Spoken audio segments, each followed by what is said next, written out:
네, 안녕하십니까. 자, 오늘 이제 하루 행정법 총론, 강론 이렇게 쭉 일괄해서 보시는 거예요. 원래 시험에 이제 임박해서는 전체 과목을 시험 보기 전날 쭉 이렇게 넘어가면은 그 과목은 합격선이다 이렇게 보통 얘기를 합니다. 근데 이제 문제는 그렇게 이제 하루에 쭉 넘어가는 학생들이 드물지가 않아요. 그래서 이제 넘기다 보면은 되게 이제 시간이 하루에 넘어가지가 않습니다. 혼자서. 그러다 보니까 이제 그거를 제가 이렇게 도와드리는 거예요. 오늘은 좌우시간 5시까지 쭉 넘어가겠죠. 이제 그래서 이제 생각을 하실 때 욕심을 많이 부리시면 안 돼요. 그래서 전체적으로 일과라는 거다, 산을 보는 거다라고 생각하시고 쭉 이렇게 스캐닝한다 이렇게 생각하시면 됩니다. 그리고 이제 위에서 이렇게 내려다보고 가다 보면 아, 내가 어디 부분이 좀 약하다, 어디 부분이 조금 그때 뭐가 있었는데 이런 것들이 이제 교차되면서 그게 생각이 팍팍팍 튀어나오면 그건 이제 AI죠.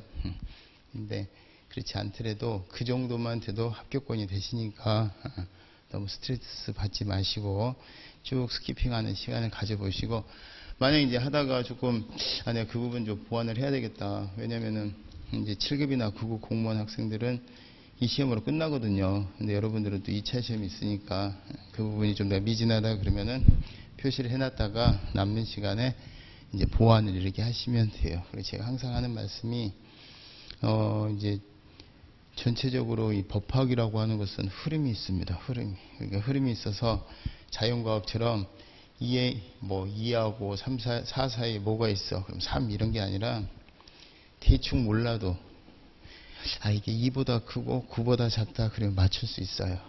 그게 또 사실은 우리 인문학의 어떤 특징이기도 하고 그렇습니다. 그러니까 여러분들이 뭔가 퍼펙트하게 딱 맞추려고 그게 법조문 몇 조에 있어 이런 거 생각 안 하시더라도 여러분이 지금까지 해왔었던 행정법에 관한 그 리갈 마인드라고 그러잖아요. 그걸 10분 활용을 하시고 하시는 시간을 가지시면 돼요. 그리고 이제 이게 전체 산을 보다 보면 그 리갈 마인드가 보다 정확해집니다. 그 다음에 이제 한 가지는 그래도 이제 우리가 객관식 문제 테스트를 하려다 보면은 실력은 테스트를 해야 되다 보니까 이게 이제 추론해서 맞출 수 없는 것들이 있어요. 왜 예를 들어서 소송을 제기하는데 안날로부터 90일이냐, 왜 90일이냐, 그건 모르거든. 이제 예를 들어서 안날은 좀 짧고 이튿날로부터 기준보다는 좀 짧다 이런 건 우리가 유추해낼 수가 있는데 그게 그래서 왜 90일이고 180일이고 1년이냐 그럼 그거 모르잖아요. 이제 그런 거 가지고 또 장난친단 말이에요. 왜냐면은 개별법에 보면 뭐 안날로부터 60일, 30일 이런 비교 개념들이 있으니까 그러면 이제 그런 것들을 이렇게 시험에 임박해서 암기 노트처럼 옆에다가 써놓으시는 거예요. 써놓으시고 그걸 막 외워야 되겠다 그러면 스트레스잖아요. 그러니까 나머지 과목은 전부 내가 리갈 마인드로 처음부터 행정법을 이해를 하되 요거는 뭐 이해해가지고 안 되는 게 아니라 시험에 자주 나오는데 요거는 암기사항이다 그럼 그 옆으로 빼놓는 거예요. 마치 음식 내가 맛있는 음식에 뭔가 싫어하는 파 같은 게 있으면 옆으로 빼놓듯이, 그리고 빼놓고 그럼 그걸 어떻게 해결을 하느냐, 따로 날 잡아서 외우려고 그러지 마시고 옆에다 빼놓고 매일 들여다보시면 됩니다. 그러니까 외우려고 하지 마시고 자기가 우리 공부할 때 외울 거 옆에다가 이렇게 쓰잖아요. 그걸 버리지 말고 계속 갖고 있듯이 옆에다가 계속 놔두시고 시간 날 때마다 짝꿍 이름 부르듯이 들여다만 보시면 돼요. 그러면 그게 자신감이 생깁니다. 그거 배려만 해주시면 돼요. 그리고 이제 그 들여다보는 것 중에 제일 중요한 게 여러분들은 2차도 있고 그래서 행정기본법의 내용하고 행정절차법은 시간 날 때마다 보셔야 돼요. 그래서 우리 이제 그 국가법령정보센터라는 법제처에서 운영하는 웹사이트 보면은 이제 앱이 있단 말이에요. 시간 날 때마다 버스에서 가실 때도 만약에 내가 행정법을 해야 되겠다 그러면 딴 거 막 수업 시간에 정리해놨던 거 보이려고 그러지 마시고 행정절차법, 기본법 이렇게 넘기세요. 외우려고 그러지 마시고. 왜냐? 그래서 오늘 쭉 넘기다가 내가 8조까지 읽었다. 버스 이제 내릴 때 됐다. 8조에서 표시만 해놓고 또 다음에 또 시간 나면은 9조부터 또 보고 계속 돌리는 거예요. 한마디로 해서 죽여버리는 거죠. 자, 그거만 하시면 돼요. 그러면 스트레스가 쌓이지가 않습니다. 왜? 앞으로 계속 볼 거고 내가 외워야 된다 이런 강박관념이 없으니까. 그래서 이제 그런 거 중심으로 원래 만들어 놓은 게 요약집이에요. 그 요약집은 만약에 요약집이 이렇게 기본서 한 것처럼 쑥 넘어간다. 그건 뭐 끝나는 거죠. 근데 그게 가능한 거는 뭐냐면 본인이 작성한 요약집은 그게 돼요. 그렇잖아요. 근데 제가 이렇게 정리해 놓은 요약집은 기본서도 뻑뻑하게 안 넘어갈진데 요약을 해놓으니까 얼마나 안 넘어가겠어요. 근데 그거를 제가 오늘 6시간에 걸쳐서 쭉 넘겨드릴 테니까 세분화된 거는 못하더라도 그 다음에 뭐가 있고 무슨 쟁점이 있고 이런 데서 뭐가 지고 시험에 잘 나온다더라 이런 게 이제 여러분들이 그동안에 1순환, 2순환, 3순환 조금이라도 이렇게 관심 해오셨던 분들은 이게 폼이 잡혀요. 그리고 그때 그게 뭐였었는데 기억이 안 나도 앞으로 시간 좀 있으니까 그 부분에 대해서는 또 모의고사 같은 거라든가 전범위 같은 걸 통해서 커버를 하시고 저랑 한 가지만 지켜주시면 되는 게 뭐냐면 아까 기본법하고 절차법 시간 날 때마다 들여다보라는 거 외우라고 안 했어요. 두 번째는 지금부터 만약에 요약집의 내용이 됐건 오늘 이 순간부터 전범위 모의고사를 받건 하는 거는 내가 풀어봤거나 봤던 내용에서는 틀리지 마세요. 근데 새로운 영역을 개척하진 않아 오늘부터는. 근데 내가 봤던 것 중에서 내가 실수하지 않겠다 이렇게 가시면 행정법 1차 시험은 행정학도 그렇고 민법도 그렇고 대부분 합격을 하십니다. 지금 막 엔돌핀이 솟아가지고 막 영역을 확장하려고 하시면 안 돼요. 기본 점수가 항상 자기가 받쳐주는 게 있어야 돼요. 그게 만약에 50점에서 60점 사이다. 그러면은 그 시험은 사법시험이 아니라 옛날에 사법시험, 지금 변호사 시험, 별 시험이 나와도 그 객관식은 떨어지지가 않아요. 내가 100점까지 해서 50점이 내가 항상 보면은 기본 점수가 맞춰진다. 그 시험 떨어지기가 힘듭니다. 제가 항상 말씀드리지만 그 나머지 50점 중에서 30점 정도는 이제 오지선다 기준으로 하면은 두세 개가 남을 거란 말이에요. 그럼 그게 만약에 그냥 내가 문제 풀어서 100점 중에서 50점은 내가 다 맞고 나머지 25점 중에서는 반타작이잖아요. 그죠? 이게 오지선다에서 두세 개가 나오니까 앞에 것만 내가 두세 개 나오면 항상 앞에 거 찍는다 그러면은 확률상으로 이제 반타작하면 20점이 확보가 되잖아요. 그 다음에 나머지 20점 정도는 절대 모르겠지 하고 낸단 말이에요. 근데 그 중에서 한 개는 맞는단 말이야. 그러면은 그 확률대로 하면 다 틀렸다고 쳐도 75점은 그냥 나옵니다. 여러분들 75점 나오면은 시험 떨어지기 어려워요. 그럼 그게 어디서 받쳐줘야 될 것 같아요?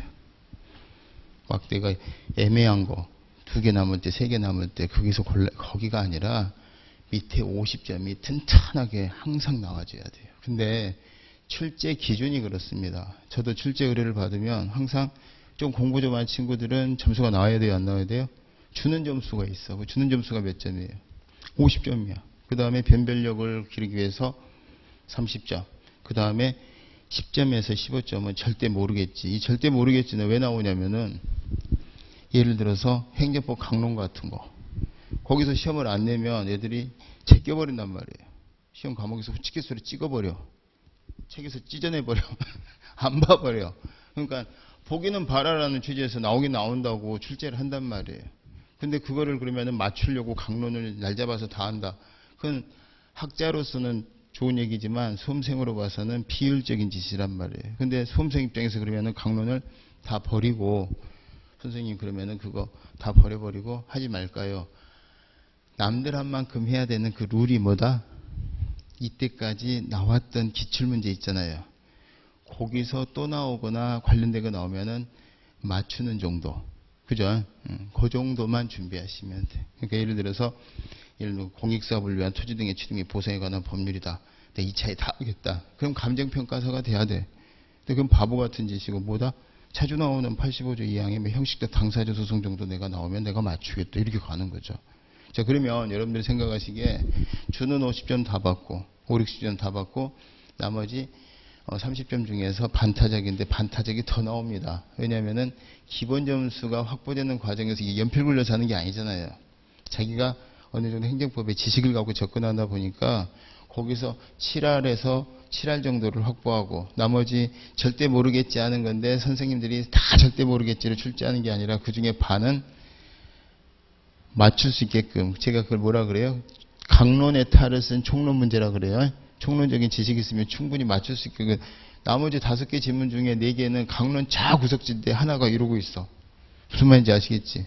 그러면 그런 거는 주는 문제라 이 말이죠. 그럼 여러분들 웬만하면 80점 그냥 넘어요. 공부 좀 하면. 근데 80점 넘으면은 좀 너무 과한 거죠. 그러니까 제가 생각에는 70에서 한 80점 사이만 맞으셔도 된단 말이에요. 욕심을 절대 지금은 부리시면 안 됩니다. 그럼 지금까지 한 내용이 뭐냐면 기본 점수에 튼실하자. 남들 다 맞추는 거 나는 항상 실수 안 하고 맞추겠다. 그 작전으로만 가셔야지 지금 뭔가 긴가민가를 다 정리하겠다. 그 아까 반타작 하는 거 혹은 내가 전혀 모르는 걸 내가 2차에 정리하겠다. 그거는 효율적인 방법이 아니에요. 그러니까 지금부터 항상 좀 내가 나는 기본 점수를 봐도 항상 기본 점수가 5, 60점대가 아니라 한 3, 40점대 나오던데 그러면은 그거를 조금씩 올리시면 되는 거예요.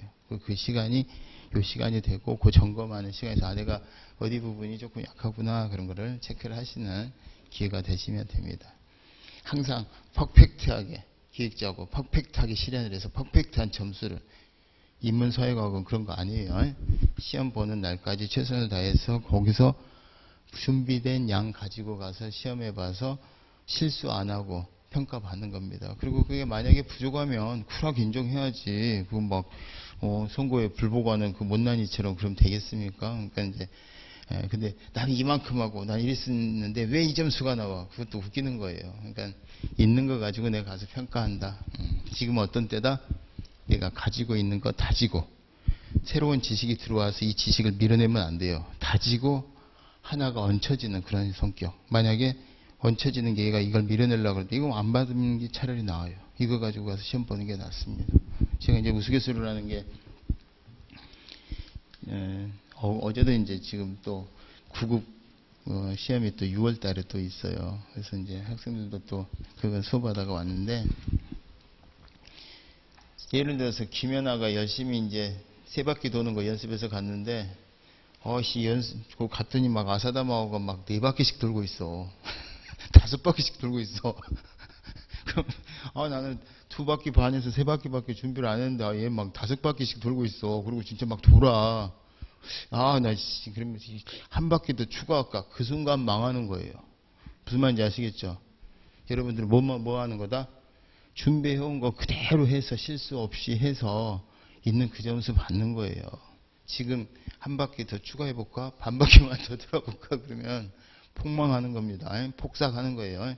있는 거 다지신다 이렇게 생각하시고 그리고 시험에 임박할수록 마음이 편해져야 됩니다. 막 조급하고 그러시면 안 돼. 조급한 이유가 뭐다? 욕심. 그리고 내가 이만큼 했는데 이만큼 받으려고 하는 거. 그거 버리시면 돼. 이만큼 안 했으면 내가 실수 안 하고 받는다 이렇게 생각하시면 돼요. 아시겠죠?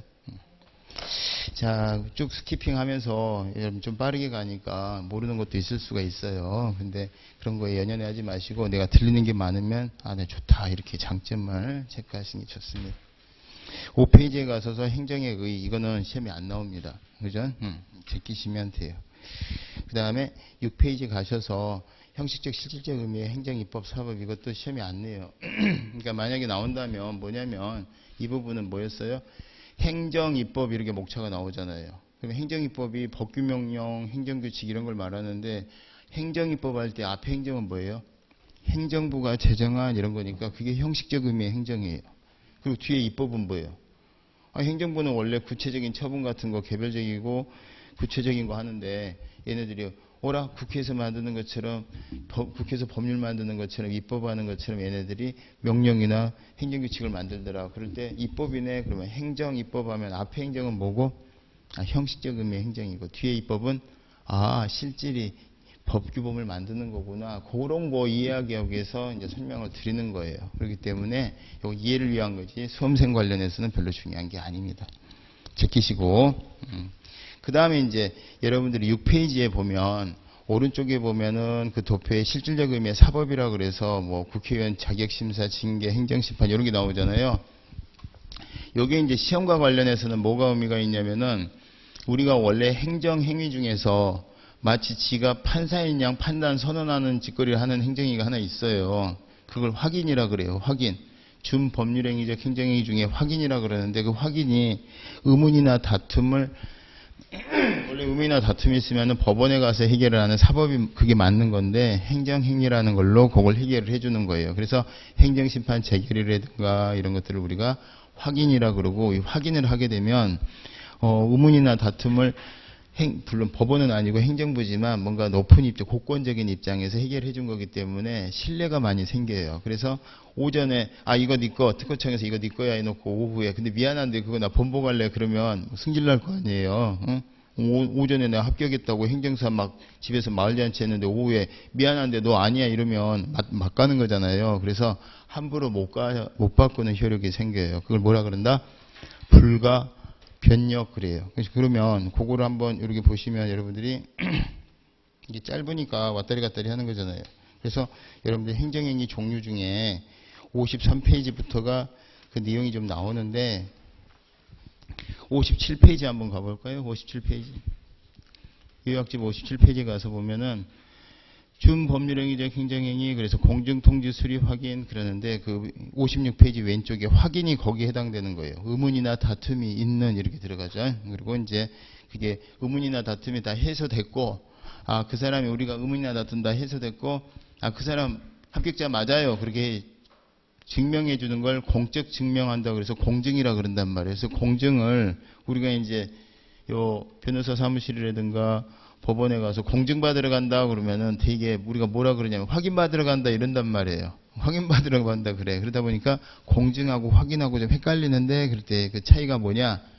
확인은 의문이나 다툼이 있는 사항을 대상으로 결론을 내려주는 거고 의문이나 다툼이 다 해소된 상태에서 그 사람 합격자 맞아요. 이게 공증이에요. 그럼 예를 들자면 제가 합격자 맞죠? 아니에요. 저예요. 막 이렇게 하는 것에서 그 시험 주관 주체가 당신이 합격자가 맞습니다. 당신이 이번 대선의 당선자입니다. 이런 걸 뭐예요? 당선자 결정, 합격자 결정을 확인이라고 그러고 그 다음에 이제 당선자가 됐어. 확인이 됐어. 중앙선거관리위원회에서 내가 대통령으로 당선이 됐어요. 그 다음에 갔더니 뭐를 줘요? 당선인 증명서를 줘. 합격증을 줘. 이건 뭐예요? 이거는 이미 당선자 결정, 합격자 결정이 난 후에 당신이 합격자 맞습니다. 당선자 맞습니다. 이렇게 주는 거죠. 이걸 뭐라 그런다? 공적 증명력을 부여한다. 그래서 공증 그래요.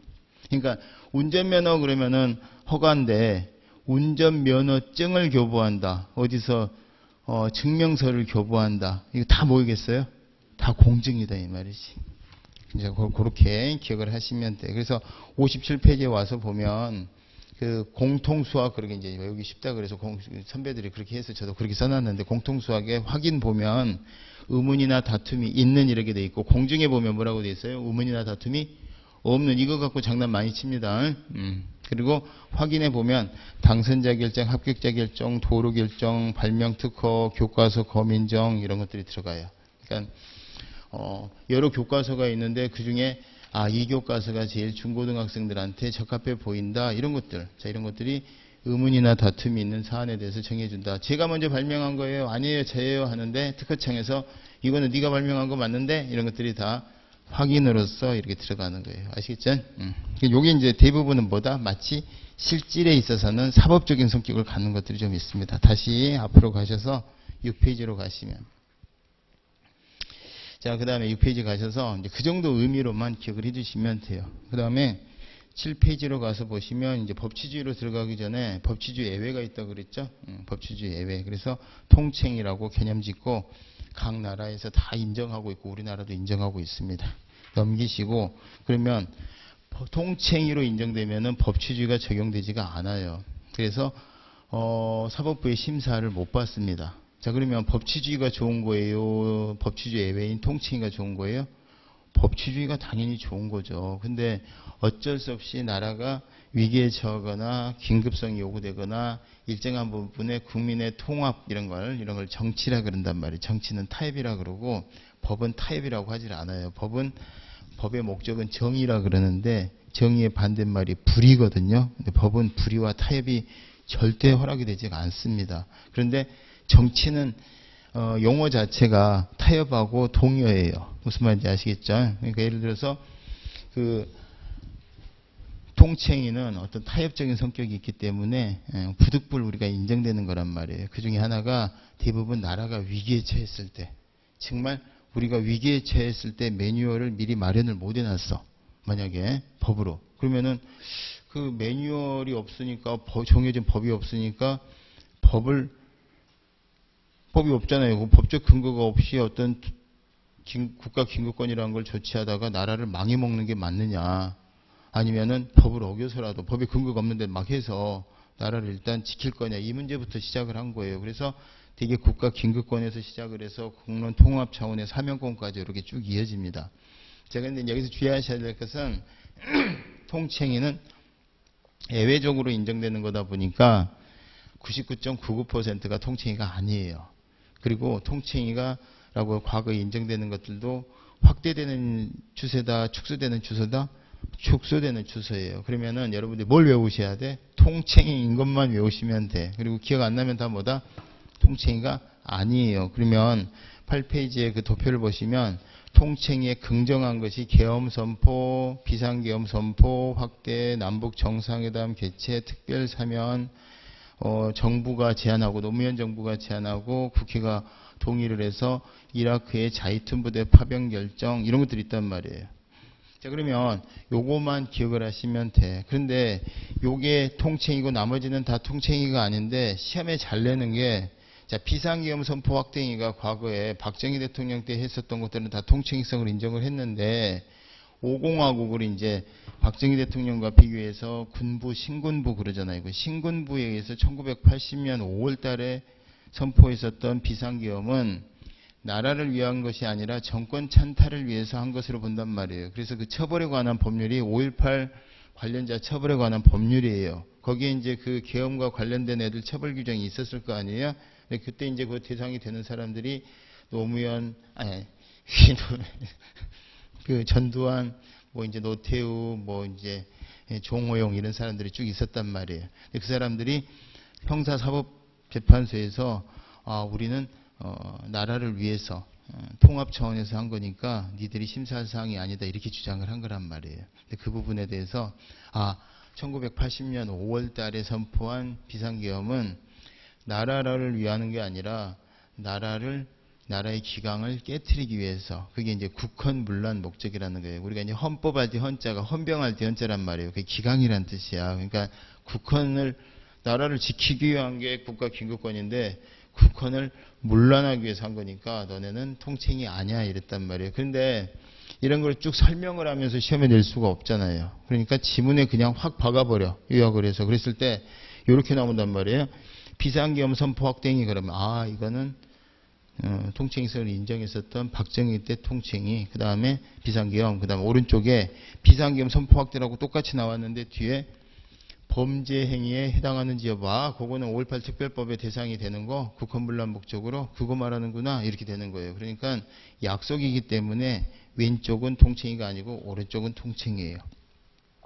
그 다음에 이제 김대중 대통령 때 이제 남북 정상회담 개최는 통챙이로 받고 그 과정에서 돈을 보냈잖아요. 금강산 개발 이런 거 사업권 대가 명목으로. 그거는 통챙이가 아닌 것으로 봤습니다. 그러니까 뒤에 돈을 보냈다는 거, 송금이라는 말이 나오면 통챙이가 아니에요. 근데 남북 정상회담 개최 그 자체는 통챙이로 받고, 그 다음에 이제 특별사면, 정부와 국회 이라크 파병 결정, 군사시설 보호구역 설정 변경 해제. 이거는 이제 옛날에 1983년대 판례인데 지금 하면 아마 통챙이로 안 볼 거예요. 근데 그 이후로 누가 문제 삼질 않아서 판례가 아직 변경되질 않고 있습니다. 사법부는 소극적이라 누가 문제 제기를 해야 그 재판하는 과정에서 종래 판례를 변경을 하거든요. 그래서 지금 아직까지 그대로 유지가 되고 있습니다.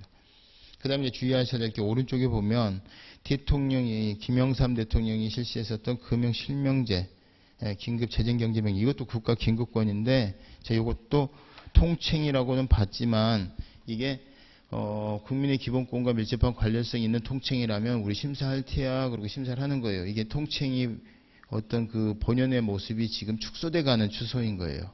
그렇게 본 게 개성공단 전면 중단, 박근혜 대통령 때, 그 다음에 이제 그 노무현 대통령 때 신행정 수도 건설 이전은 이제 위헌 결정 받아서 못 가요. 그런데 왼쪽에 그 자체 신행정 수도 건설 이전 문제 그 자체 이렇게 나오면 이게 통칭이 아닌 거고, 이 정도 사안이면 대통령이 국민투표에 붙였어야 되는 거 아니야? 그 부분에 대해서 국민투표에 붙일지에 관한 대통령의 의사결정 이렇게 나오면 그거 통칭으로 봤는데 수도 옮겨가는 게 국민의 기본권과 관련성이 있다. 그래서 심사 대상에서 될 수 있는 통칭이다. 그런 거예요.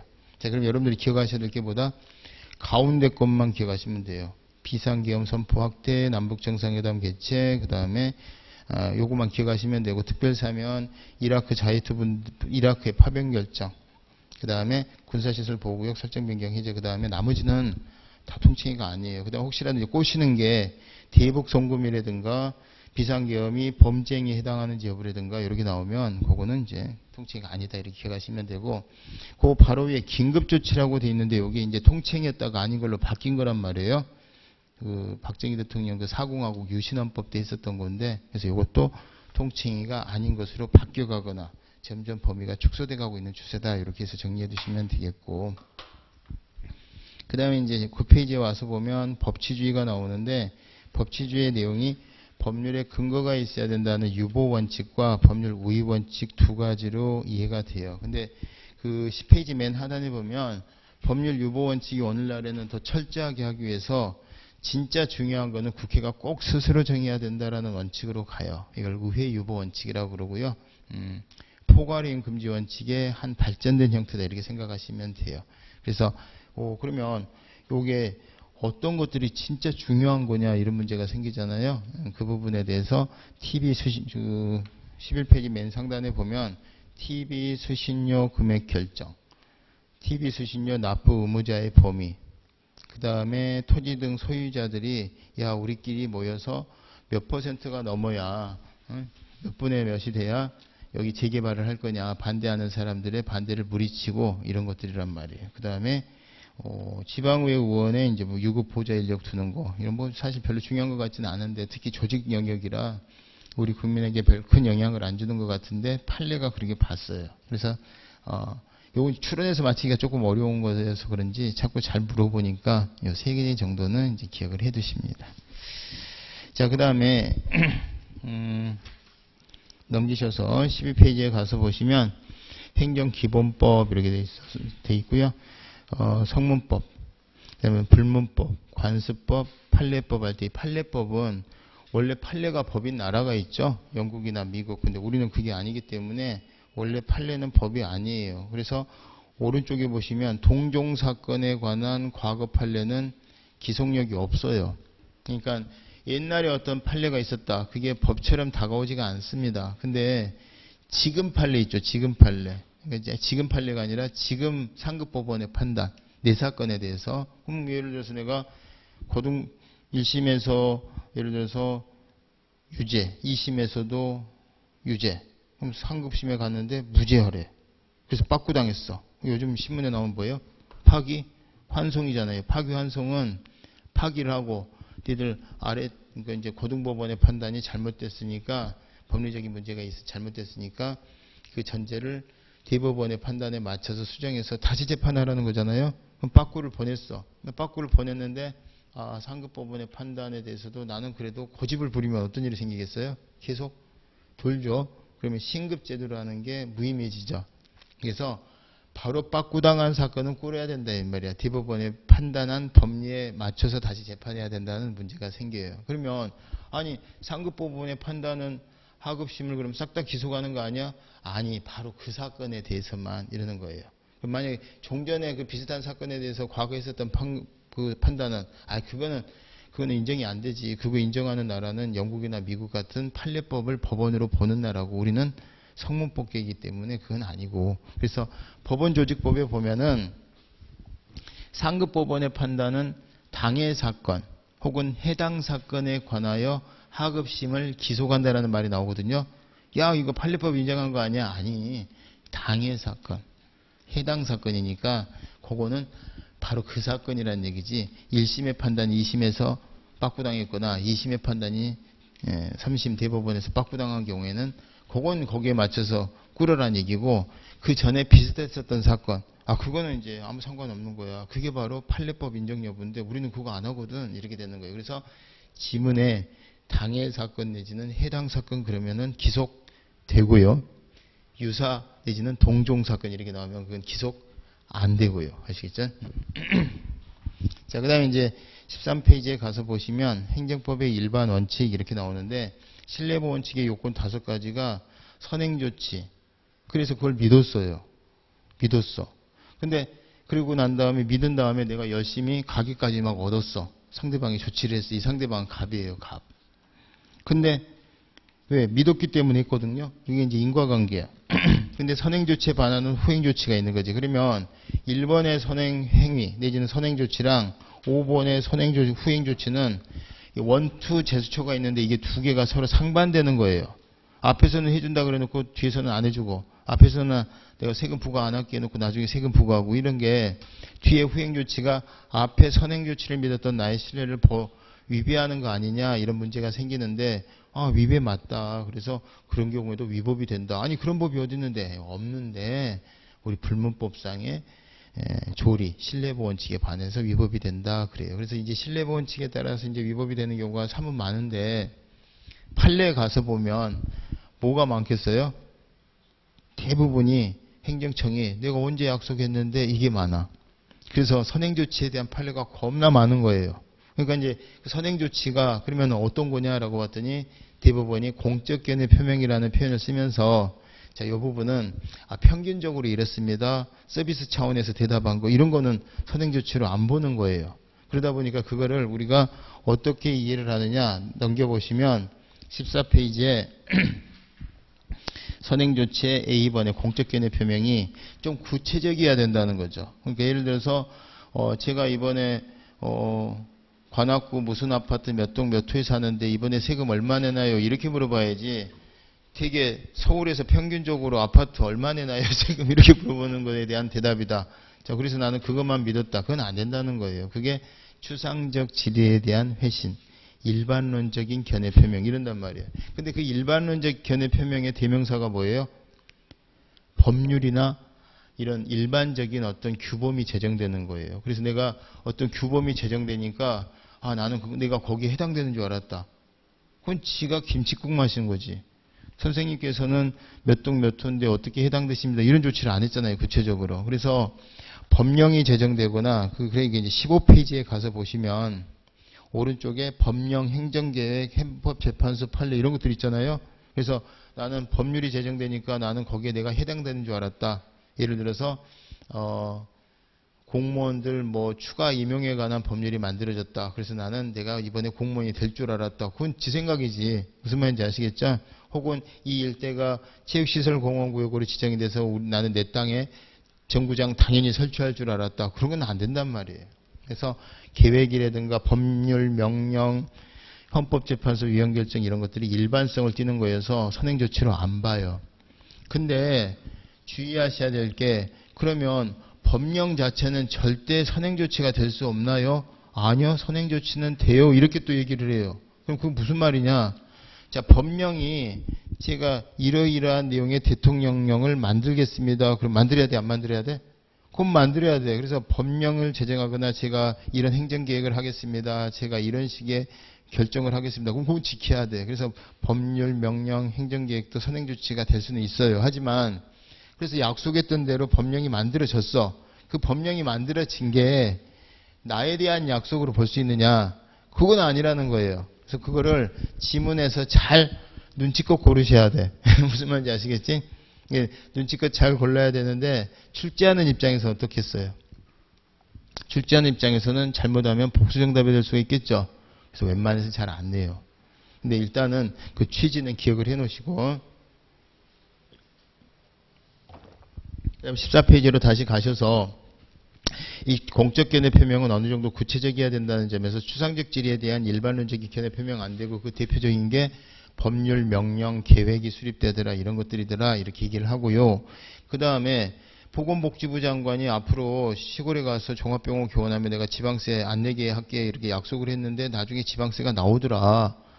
아니 무슨 보건복지부 장관이 세무서장도 아니고 걔가 지방세에 대해서 약속을 하냐. 지방자치단체장도 아니고, 그러니까 걔는 그런 권한이 없는데 그걸 믿었어? 이렇게 된단 말이죠. 자, 그러면 여러분들 생각하시기에 선행조치를 하는 행정부 입장에서 보면은 걔는 권한이 없는 애가 쉽게 말해서 아니 뭐 경찰서장이 세금 안 걷는다 그래서 믿었어? 이런 모양새가 되잖아요. 근데 신뢰보원 측의 그 국가의 상대방이 되는 국민 입장에서 보면 국민이 어느 부서에 누가 어떤 권한이 있고 이런 걸 알 리가 없잖아요. 그러면은 우리가 신뢰보원 측에 있어서 이 공적견해 표명이 있었는지 없었는지는 신뢰를 주는 선행조치를 행하는 입장에서 기준에서 판단을 해야 될 거냐, 아니면 상대방 입장에서 오해할 만하면 인정을 해줘야 될 거냐, 이런 문제가 생기겠죠. 당연히 뭐겠어요? 상대방 입장에서 생각을 해야 되겠죠. 근데 그거를 이렇게나 어려운 표현을 써요. 뭐라고? 형식적인 권한 분장에 구애될 것이 아니고 상대방이 오해할지 말지 그거를 생략을 하고 실질에 따라 판단해야 된다, 이렇게 한단 말이에요. 그래서 국민이 충분히 오해할 만하다. 아니 지방의 종합병원을 유치하기 위해서 보건복지부 장관이 세금에 관해서 약속 정도 할 수 있을 것 같은데 라고 믿었으면 실제 보건복지부 장관이 세금에 관해서 일체 권한이 없다 하더라도 그 정도의 내용은 공적견해 표명으로 신뢰보원 측의 선행조치로 보자 보지 말자 보겠다, 이런 뜻입니다. 자, 그 다음에 이제 공적견해 표명이 구체적이어야 되고 그 다음에 이제 실질적으로 판단한다는 측면에서는 그렇게 보는데, 그럼 그 공적견해 표명은 항상 뭔가 구체적인 작위로 이루어져야 되느냐? 아니, 부작위도 되고 심지어는 묵시적으로도 되고 부작위도 돼, 그러는 거예요. 대신에 묵시적이 되거나 부작위가 되기 위해서는 뭔가 구체적인 사정이 있어야 된다, 없어야 된다? 배경이 있어야 된다. 그 배경이 뭐다? 알면서도 안 하고 있어야 돼요. 그 알면서도 안 하고 있어야 되는 걸 뭐라 그러냐? 법학에서는 정을 알면서 이렇게 얘기합니다. 그러니까 몰라서 못한 건 아니에요. 몰라서 못한 건 안 되고 알면서도 수년간 그냥 말을 안 하더라. 그러면은 내가 세금 부과 안 할게라고 말한 거나 진배 없다, 이렇게 보는 거예요. 자, 그래서 그거를 두 번째 그 작위, 묵시적 견해 표시가 있다고 하기 위해서는 단순한 부작위가 그런 사정이 없는 상태에서 부작위입니다. 그 몰라서 못하는 거, 그리고 과세누락이라고 표현하고 단순한 부작위라고 하는데 요거랑 다르게 일정한 의사표시를 한 것으로 볼 수 있는 사정, 이게 뭐다? 알면서 안 하는 거예요. 알면서.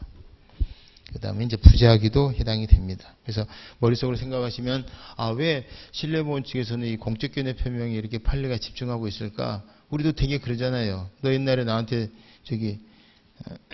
이거 사준다고 약속했잖아. 내가 언제? 그러잖아요. 대부분. 그러니까 거기에 제일 판례가 집중하고 있는 거예요. 아시겠죠? 그 정도로 기억을 해 두시고 거기서 이제 나오면 마치고 벗어나면 이제 틀린다, 이렇게 생각하시고 15페이지에 가서 보면 그 판례가 두 번째 패러그래프에 폐기물 처리협의라고 있잖아요. 폐기물 처리협의에 관해서 사전에 적정 통보를 받더라. 이 적정 통보를 사전결정이라고 그래요. 사전결정, 예비결정.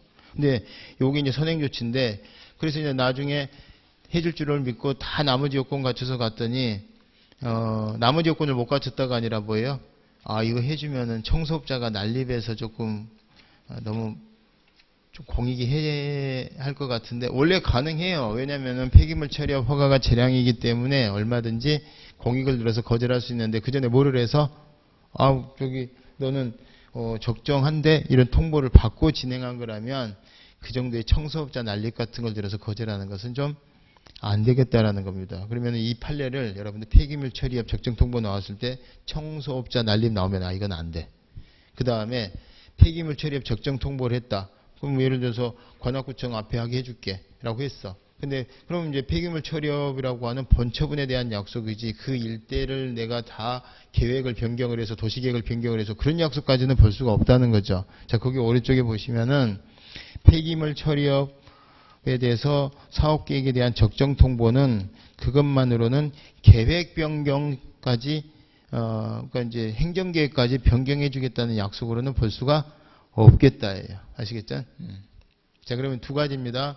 폐기물 처리업에 대한 사전 적정 통보는 계획에 대한 변경까지 약속으로는 볼 수가 없는 거고, 그건 이제 뽐나게 얘기하면은 그에 대한 공적견해 표명으로는 볼 수가 없는 거고, 그 다음에 그 공적견해 표명을 했는데 폐기물 처리업 사전 적정 통보를 했는데 나중에 나머지 요건 다 갖춰갔더니 청소업자 난립이라는 이유로 거절하는 거는 그거는 신뢰보원칙 위반이다, 이렇게 비교를 해두시고, 그 다음에 폐기물 처리업에 대한 적정 통보가 계획에 대한 변경 약속까지를 그 공적견의 표명까지로는 볼 수가 없는데 나중에 알고 봤더니 사례가 어떤 게 있었냐면은 폐기물 처리업 해주겠다고 약속을 했는데 거기가 건물이 들어설 수 없는 계획 지역이었던 거예요. 시설 부지가 들어설 수가 없어. 그러면 사실은 폐기물 처리업 사업 계획을 적정 통보를 했다는 얘기는 본처분에 대한 약속은 한 건데 계획은 아니더라도 근데 그 본처분의 약속을 지키려다 보니까 계획이 변경 안 되면 본처분 약속을 지킬 수 없는 그런 상황이 된 거예요. 그러면 우리가 이런 생각을 할 수가 있겠죠. 폐기물 처리업 사업 계획에 대한 적정 통보가 폐기물 처리업 허가에 대한 약속인데 그 허가를 약속을 지키려다 보니까 계획이 변경이 안 되면 이게 이제 지을 수가 없는 거예요. 그러면 계획을 변경을 해서 약속을 지켜야 되는구나 이렇게 되는 거죠. 그러면은 폐기물 처리업 허가 원래 건물을 지을 수 없는 땅에 폐기물 처리업 허가에 대한 선행 약속으로서의 사전 적정 통보를 했으면 계획을 변경할 의무도 있고 그 후에 본처분에 대한 약속을 지켜야 되는 거여서 자, 이 상황에서 걔는 계획 변경 의무가 있고 본처분 약속 의무가 있다는 얘기는 상대방은 뭐다? 계획을 변경을 요구할 권리가 있구나 이렇게 가는 거예요. 그래서 원래 계획 변경은 요구할 수가 없어요. 사업계획 적정 통보는 계획 변경에 대한 약속으로 볼 수가 없기 때문에 계획 변경해 주세요는 안 되지만 만약에 약속을 지키기 위해서 계획 변경이 부득불 수반될 수밖에 없는 상황이라면 그때는 이때 요구할 수 있다 없다?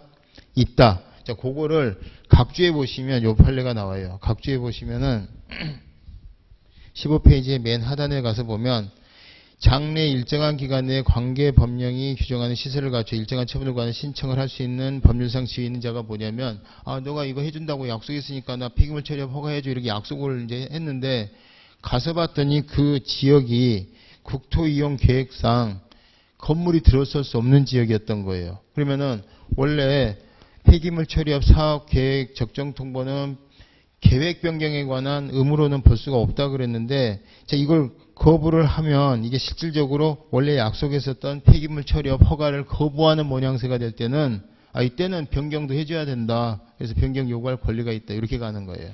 자, 그래서 이제 세 가지 판례가 뭐다? 폐기물 처리업 허가에 대해서 적정 통보를 했다. 그 적정 통보를 받은 애는 나중에 나머지 요건 쭉 갖춰서 갔을 때 청소업자 난립이라는 이유로 거절하는 것은 실내보호 위반이 된다. 다만 폐기물 처리업 적정 통보를 했다는 것은 폐기물 처리업 허가에 대한 약속이지 계획까지 변경해 주겠다는 공적견의 표명으로는 볼 수가 없는 게 일반론적인데 아주 예외적으로 계획을 변경을 안 하면 원래 약속했었던 그 폐기물 처리업 허가를 상의 약속을 지킬 수 없는 그런 부득이한 상황이 있을 때는 계획 변경에 대한 약속까지도 있었던 것으로 봤다. 그래서 세 개를 이렇게 비교를 하는데 하나는 키워드는 뭐냐면 청소업자 난립이고요. 하나는 국토이용계획 변경 신청 승인 취지로는 볼 수 없다 이렇게 되는 거고 하나는 뭐다? 자, 계획을 변경을 거부하는 것이 실질적으로 원래 약속했었던 처분을 거부하는 의미라면 요 말이 나오면 요거는 각주에 있는 그 내용이구나 이렇게 기억을 해 두셔야 돼요. 이 기억이 나시면 좋고 안 나면 말은 이 세 개가 비교가 되면 짱 좋은 거고 안 되는데 몰라 그래. 난 청소업자 난립 그거 하나만 갖고 들어가야 되겠다. 그래도 뭐예요? 확률이 0%에서 33%로 올라가는 거예요. 두 개 알면 66%로 올라가는 거고 그렇게 생각하시면 돼. 아시겠지? 막 지금 시험에 임박해서 막 다 이것도 해야 되고 저것도 해야 되고 스트레스 받으실 바에는 차라리 제끼시는 게 좋습니다. 정신건강에도 좋고 훨씬 점수도 잘 나와요. 아시겠죠? 자, 그 다음에 이제 넘어갑니다. 그 다음에 16페이지에 가서 실권의 법리. 실권의 법리는 원래 행정청이 뭔가 직권 취소 처리를 할 수가 있는데 알면서 일정 기간 동안 방치를 하면 그 직권 취소나 처리를 할 수 있는 권리가 실효된다는 뜻이에요. 그러면 그 기한을 딱 정해주면 좋은데 우리 행정기본법에 이제 규정이 되어 있지만 기한이 없어요. 독일에는 1년 지나면 실권된다고 되어 있습니다. 독일 연방행정절차법. 우리는 없다 보니까 판례가 야 여기 얼마냐라고 해서 판례 실제 보니까 실권의 법리에서 3년 지난 거 실권된 것으로 봤어요. 3년 지난 거. 근데 이제 오른쪽에 보니까 1년 10개월 지난 거. 이런 거는 실권 안 된 거로 봤어요. 그러니까 독일에 의하면 이건 실권됐겠죠. 그래서 이제 1년 10개월을 잘 물어봐. 그 다음에 요거는 실권의 법리 자체가 알면서 안 한 거라 그랬잖아요. 몰라서 못한 거는 해당이 안 되죠. 그래서 그 오른쪽에 두 번째 보면 행정청이 모르는 상태에 있는데 20년이 지나갔다. 몰라서 못한 거란 말이에요. 알면서 방치한 게 아니라. 그래서 이거는 20년이 아니라 100년이 지나도 할 수 있는 겁니다. 실권되지가 않습니다. 그 다음에 평등원칙, 자기구속법리, 부당결부. 근데 이제 그 행정기본법에 자기구속의 법리에 관한 규정이 없어요. 또 이것도 시험에 물어봅니다. 행정기본법에 원래 불문법의 원칙인데 성문화 해놨어. 기본법에. 그런데 희한하게 뭐는 빼먹었어? 예, 자기구속의 법률을 까먹었어요. 그래서 이제 그거 까먹은 게 애들로 하는 교수들은 물어보겠어? 안 물어보겠어? 물어봐요. 그것도 하나 체크를 해두시고.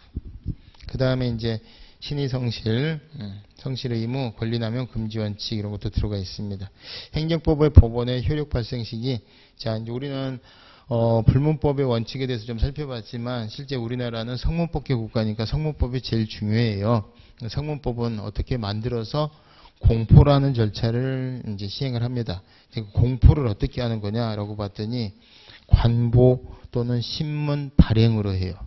관보나 신문이 발행된 날을 기점으로 해서 바로 전격적으로 시행하면 어저께까지 법이 없거나 법이 개정되기 구법에 길들여졌던 사람들이 혼란스럽겠죠. 그래서 적응 기간을 좀 줍니다. 그래서 그 적응 기간을 주는데 개별법에서 되게 적응 기간을 주는데 혹시라도 그 개별법에서 적응 기간을 까먹었을 때를 대비해서 법령 등 공포에 관한 법률이라는 일반법에 보니까 20일 정도는 텀을 주도록 하고 있고 특히 국민에게 아픔을 주는 거. 자, 아픔을 주는 게 이제 침익적이라는 뜻인데 있던 권리가 제한되거나 없던 의무가 부과되거나 어떤 이제 벌칙 같은 게 이런 거 이제 그런 내용들이 있게 되면은 침익적인 의무가 되겠죠. 그래서 이런 것들은 30일 정도 텀을 줍니다. 아시겠죠?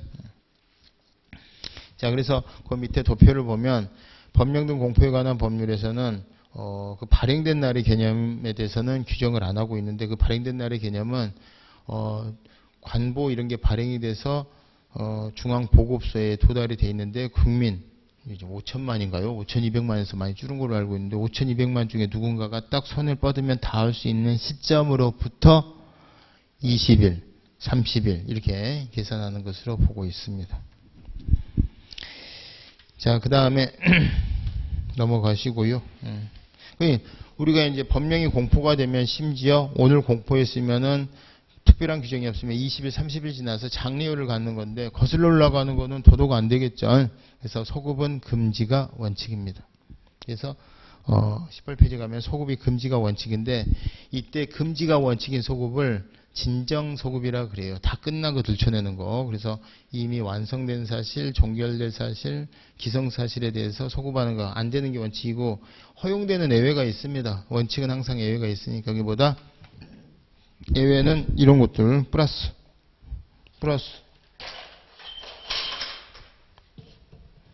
국민에게 기쁨을 주는 거 소급 가능합니다. 기쁘지도 슬프지도 않은 거 되고요. 심지어 침익적인 것도 되는데 이 침익적으로 되는 게 두한이형 공소시효 케이스랑 친일 재산 환수에 관한 게 두 개 있습니다. 이건 원칙 공익이 크니까. 그러니까 우리가 소급, 금지, 원칙 이런단 말이에요.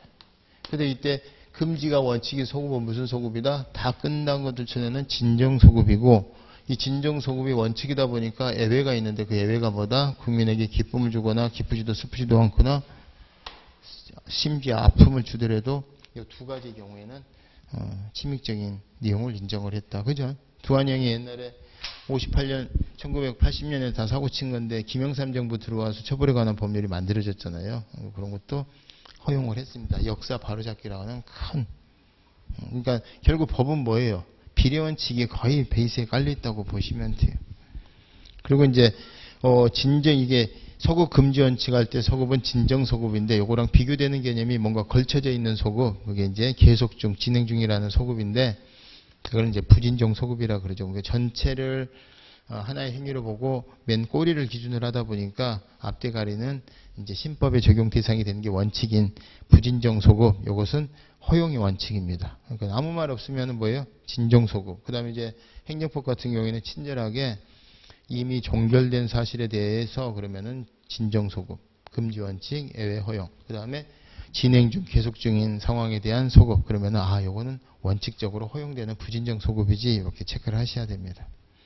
자, 행정기본법 14조 보시면 1항에 보니까 새로운 법령 등은 법령 등의 특별한 규정이 있는 경우를 제외하고는 법령 등의 효력 발생 전에 완성되거나 종결된, 이게 뭐예요? 진정소급이죠. 완성되거나 다 종결된 사실관계, 법률관계는 적용되지 않는다. 그러니까 진정소급은 허용되지 않는다. 이걸 밝히고 있는 거예요. 자, 그 다음에 3번 3항에 보면 법령 등을 위반한 행위의 성립과 이에 대한 제재 처분은 법령 등이 특별한 규정을 있는 경우를 제외하고는 법령 등을 위반한 행위 당시에 법령 등에 따른다. 행위시법에 따른다. 다만 법령 등을 위반한 행위 후 유리하게 바뀌었다. 법령 등의 변경에 의하여 그 행위가 법령 등을 위반한 행위에 해당하지 아니하거나 담배꽁초 버리면 딱 5만 원 그랬는데 이제 버려도 돼 이렇게 바뀌거나 자 5만 원이 막 3만 원으로 바뀌었어요. 제재 처분이 기준이 가벼워졌다. 이랬을 때는 변경된 법령을 적용해서 국민에게 유리한 법을 적용해 준다 이런 뜻이에요. 좋은 거죠. 이거는 이 변경된 법령을 기준으로 하면 이 변경된 법령이 과거의 의무위반 행위 상황까지 소급하는 거예요? 안 하는 거예요? 소급하는 거죠. 왜 소급해요? 요 있네. 요 있네. 유리한 건 소급해도 된다 안 된다? 담배꽁초 옛날에 버렸어. 그리고 그 담배꽁초 버렸을 때 5만 원 딱지 떼는 법 적용인데 그 이후에 담배꽁초 버린 이후에 법이 바뀌어서 담배꽁초에 길에 버려도 돼. 도로 너무 깨끗해도 이상하더라. 그래서 버려도 되는 걸로 바뀌었어. 혹은 5만 원이 3만 원으로 바뀌었어. 그러면 3만 원이 바뀐 법은 지금 법이잖아요. 그럼 지금 법이면 이제 앞으로 버리는 대상인데 이미 바뀐 것에 이게 소급되는 거야 안 되는 거야? 돼요. 왜? 유리하니까. 유리한 건 괜찮습니다. 자, 그 정도로 기억을 해두시고 19페이지로 가서 보시면 행정법 관계 이렇게 나오죠. 행정법 관계는 공법 관계예요. 행정법이 공법이니까. 근데 이제 거기 안에 보면 행정상의 법률 관계 이렇게 나오죠. 그 행정상의 법률 관계는 행정을 수행하는 과정에 형성되는 법률 관계를 통칭하는 개념입니다. 그래서 이 행정상의 법률 관계는 조직법 관계, 작용법 관계, 조직법 관계 위에다가 공법 관계 이렇게 쓰시고요. 그 다음에 작용법 관계는 다 공법 관계가 아니라 여기 사법 관계가 약간 숨어 있어요. 행정이 수행하다 보니까 뭐 그냥 강압적으로 안 하고 마치 뭐 어떤 회사가 입찰 뭐 체결하듯이 그냥 사정사정 해갖고 계약으로 체결하던데 이런 것들을 국가 창고를 비우거나 채우는 과정에서 형성되는 관계다. 그래서 국고관계라고 그래요. 국고관계. 그리고 우리 이제 국유재산법에서는 여기 이제 뭐 빌리고 뭐 매각하고 뭐 이런 것들이 사법관계로 보고 있습니다.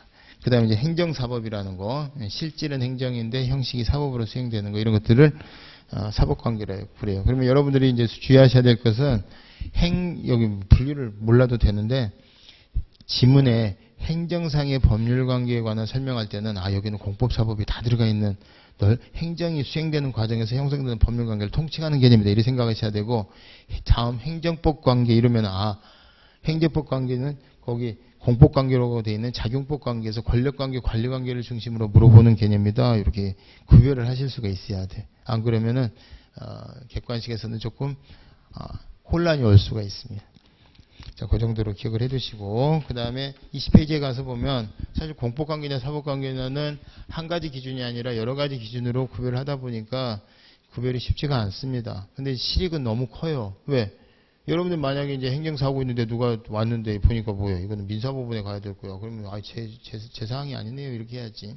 근데 만약 이제 행정심판, 행정소송이 대상이 되는 거면은 여러분들이 이제 대상으로 보면 되는 거예요.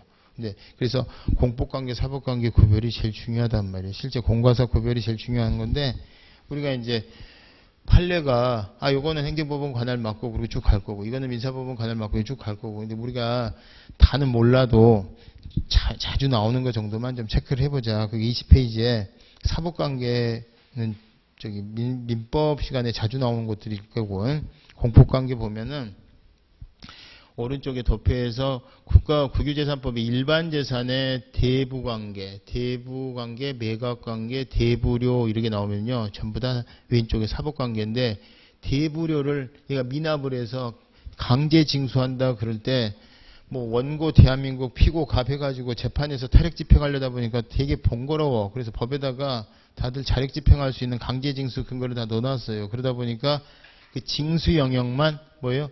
공포관계가 되는 겁니다. 자력 집행을 해.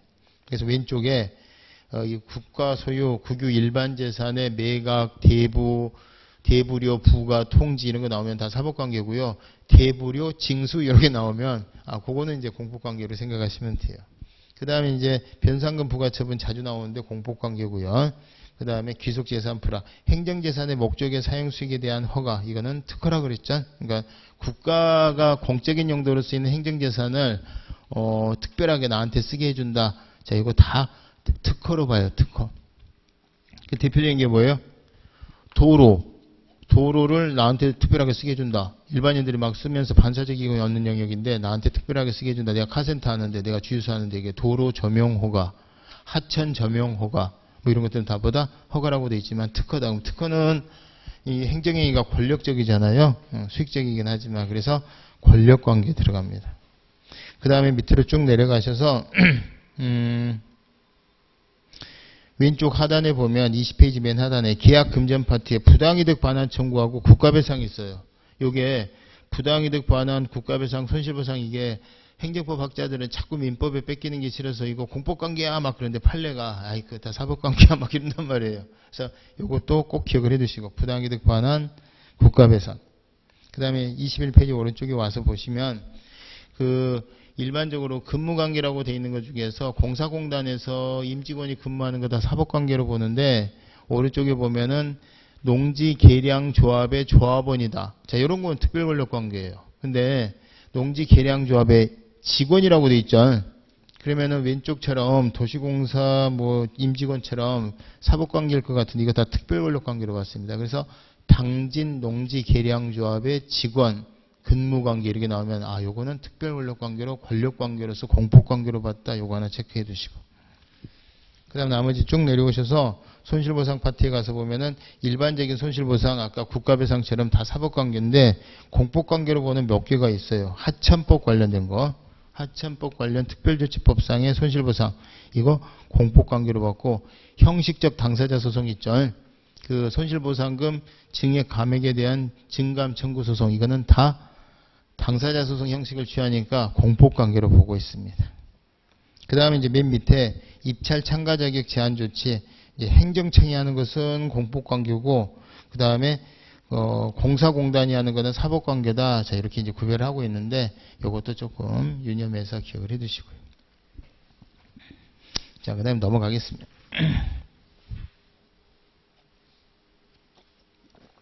22페이지 행정법관계 당사자, 국가, 공공단체, 공모수탁사행. 공공단체는 공법상의 사단, 공법상의 재단, 영조물법인, 지방자치단체 이 정도 체크를 해두시고요. 여기서 이제 기억하셔야 될 것은 원래 국가나 지방자치단체 안에 있는 내가 사람인데 내가 권리의무의 주체지 내 손이 권리의무의 주체는 안 되잖아요. 그러니까 신체기관은 권리의무의 주체가 안 돼요. 그래서 내가 길 가다가 내가 손으로 사람을 때렸다.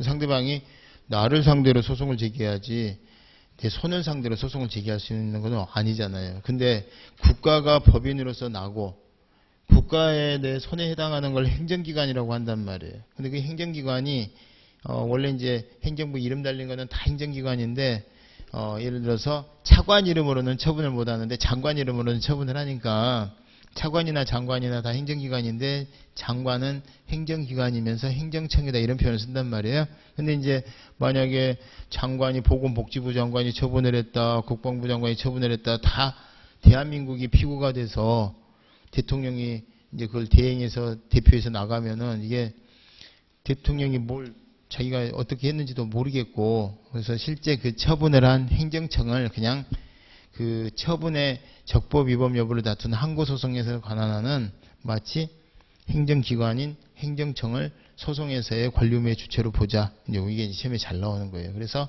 피고 적격은 행정청입니다. 그거 하나 기억을 해두시고. 그 다음에 이제 행정법 관계 내용에 가서 보면은 이제 개인적 공고 이렇게 해서 나오는데 시간이 됐으니까 조금 쉬었다 하겠습니다. 그러니까 지금까지 제가 쭉 이제 모두의 개괄 설명하고 이렇게 수업을 진행을 했는데 이제 기억이 나는 것도 있고 안 나는 것도 있고, 혹시 이 부분은 내가 뭐 있었던 것 같은데 그러면은 있었던 것 같다라고 생각하지 마시고 이연필로 얼른 표시를 해놓으세요. 나중에 가서 찾아보시면 돼. 그래서 찾아보셔서 끼워 넣으면 됩니다. 그죠? 그럼 찾아봤는데 안 나온다. 그 시험에 안 나와 그럼. 그렇게 생각하시면 돼. 좀 쉬었다 하겠습니다.